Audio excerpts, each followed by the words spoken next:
Welcome back to Que-pasa-Nashville. My name is Christina Allen, and thank you for joining us. I'm talking to Fabian Bedne, Metro Council Representative, District 31, and an architect by trade. Thank you again for joining us. Just before the break, we're talking about affordable housing, and that's your passion, not only because of your professional background in urban planning, architecture, but the need for the community. And where does it go from here? Well, we really need to deal with this, otherwise we'll have an inflation in the city. If the cost of living gets higher and higher, it's going to be harder for Nashville to be competitive. So that's another reason why we need to do that.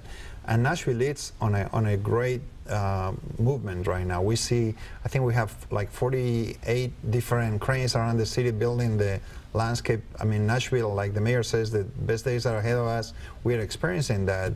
And it's clearly moving forward in that direction, and so are the best days ahead of us then? Absolutely, yes. I'm so excited about being a councilman right now, after having helped the city through the worst days and being part of creating jobs and a business-friendly environment. I just feel that it's going to be great. So the challenge is how we make sure that as we move forward, that we don't leave anybody behind. And I'm going to give you a few stats. I know Nashville neighborhoods throughout Davidson and Davidson County are better and safer because you built a lot more schools, libraries, parks in the last 8 administration of Carl Dean, which you served.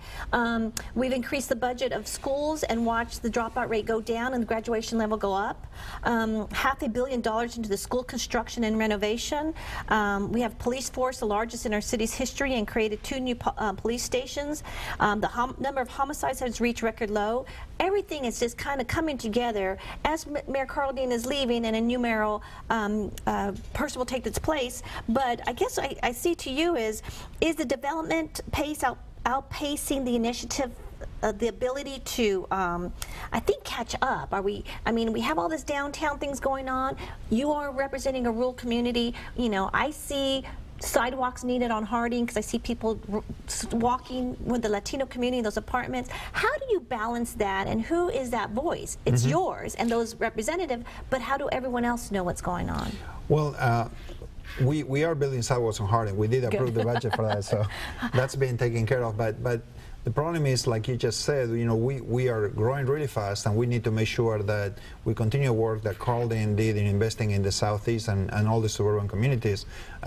It doesn't make any sense to have a bus stop in a certain place if there's no sidewalk for anybody to walk to that bus stop. So we're looking at the city. The role of the council and the mayor is to look at the city holistically, not just as a series of, you know, individual things. You can't really look at schools when you have an issue of poverty attached to it, where you cannot look at, you know, the lack of green space if there's nothing on the park to do, and there's no funding for activities. You see, it's all, it's a very complex issue. So having that big picture is constantly what a Metro Council representative yes, I mean, has to do. You really want to be a big picture person, otherwise you get stuck on a very isolated issue, and then that's not good for the city.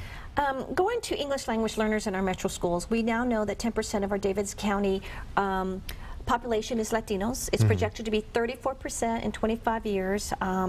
So we have 25% of our 85,000 students are English language learners. How do we address this better in our school system? As someone who is bilingual, English is your second language, how do we address it to meet the needs, workforce diversity, workforce development of our community? Well, on one hand, you have Latinos that are fully integrated, speak English, it's all good. And then you have new Americans that maybe are recently arrivals, and their kids need to be able to be successful in school. And so that's why I supported pre-K. So when little children, before they even get to the school, when they came to the school, they have the training and the learning to be able to be competitive and be successful in school. So like I said before, you can't just look at it in an isolated way.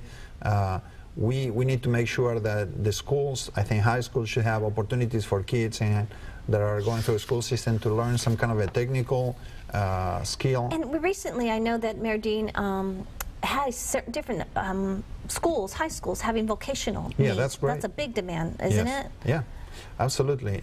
I mean, that doesn't mean that somebody learning a vocation won't go on to go to college if they choose to, but at least they have something that when they finish high school, they are more competitive in the marketplace.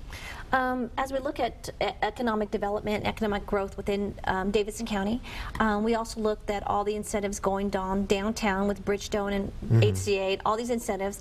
The Mayor's Office and the Chamber of Commerce created a small development funds for small business owners. And it was recently reported that 29% of small business owners in Davidson County are foreign-born.